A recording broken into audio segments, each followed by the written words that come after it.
Kenesisy na fiandohana. Vakiana amin'ny anaran'i Jesosy. Ny namoronan'Andriamanitra izao tontolo izao. Toko voalohany. Tamin'ny voalohany Andriamanitra nahary ny lanitra sy ny tany, ary ny tany dia tsy misy endrika sady foana, ary aizina no tambonin'ny lalina. Ary ny fanahin'Andriamanitra nanomba tambonin'ny rano. Ary Andriamanitra nanao hoe misy mazava, dia nisy mazava.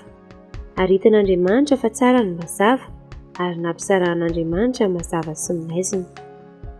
Ary Andriamanitra nanao ny mazava hoe andro, ary ny maizina nataony hoe alina. Dia nisy hariva ary nisy ny maraina, andro voalohany izany. Ary Andriamanitra nanao hoe misy habakabaka eo anelanelan'ny rano, ary aoka hampisaraka ny rano amin'ny rano izy. Ary Andriamanitra nanao ny habakabaka ka nampisaraka ny rano ambanin'ny habakabaka tamin'ny rano ambonin'ny habakabaka, dia nisy izany. Ary Andriamanitra nanao ny habakabaka hoe lanitra, dia nisy hariva ary nisy maraina, andro faharoa izany. Ary Andriamanitra nanao hoe aoka hiangona ny rano ambanin'ny lanitra ho eo amin'ny fitoerana iray, ary aoka hiseho ny maina, dia nisy izany. Ary Andriamanitra nanao ny maina hoe tany, ary ny rano tafandona nataony hoe ranomasina, ary hitan'Andriamanitra fa tsara izany. Ary Andriamanitra nanao hoe aoka ny tany haniry ahitra sy hanana mamoa, ary hazo fihinanam-boa izay mamoa, samy araka ny karazany avy, ka manam-boa ao aminy eny ambonin'ny tany, dia nisy izany. Ary ny tany naniry ahitra sy hanana mamoa, samy araka ny karazany avy, ary hazo mamoa izay manam-boa ao aminy, samy araka ny karazany avy.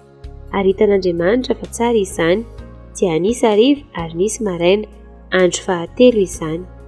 Ary Andriamanitra nanao hoe misy fanazavana eny amin'ny habakabaky ny lanitra hampisaraka ny andro sy ny alina, ary aoka ho famantarana sy ho fotoana, ary ho andro sy taona ireo.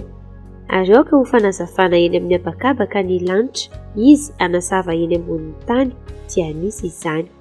Ary Andriamanitra nanao hoe fanazavana roa lehibe, dia ny fanazavana lehibe ho mpanapaka ny andro, ary ny fanazavana kely ho mpanapaka ny alina sy ny kintana.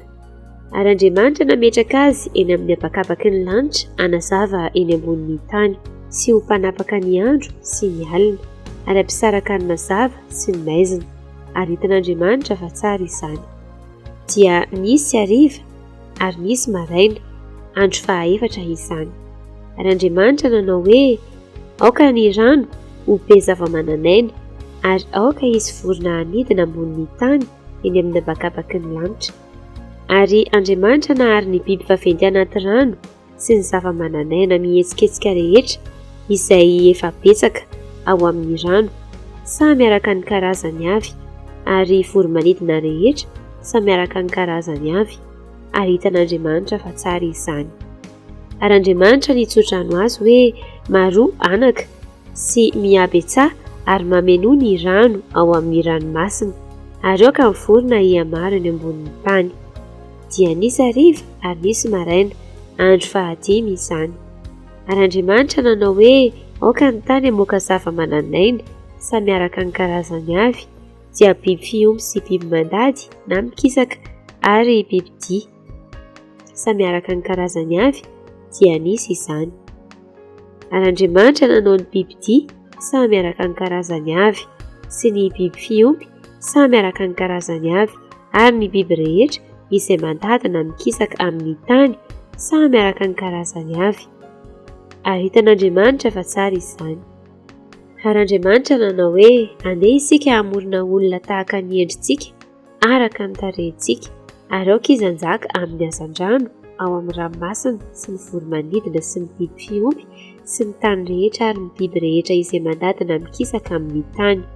Ary Andriamanitra nahary ny olona tahaka ny endriny, tahaka ny endrik'Andriamanitra no namoronany azy, lahy sy vavy no namoronany azy. Ary Andriamanitra nitsodrano azy hoe maroa fara sy mihabetsaha, ary mameno ny tany, ka mampanompo azy, ary manjaka amin'ny hazan-drano ao amin'ny ranomasina sy voromanidina, ary ny biby rehetra izay mihetsiketsika ambonin'ny tany. Ary Andriamanitra nanao hoe indro efa nomeko anareo ny anana manitsambo rehetra izay ambonin'ny tany rehetra ary ny hazo rehetra izay misy fo sady manitsambo dia ho fihinana ho anareo ireny.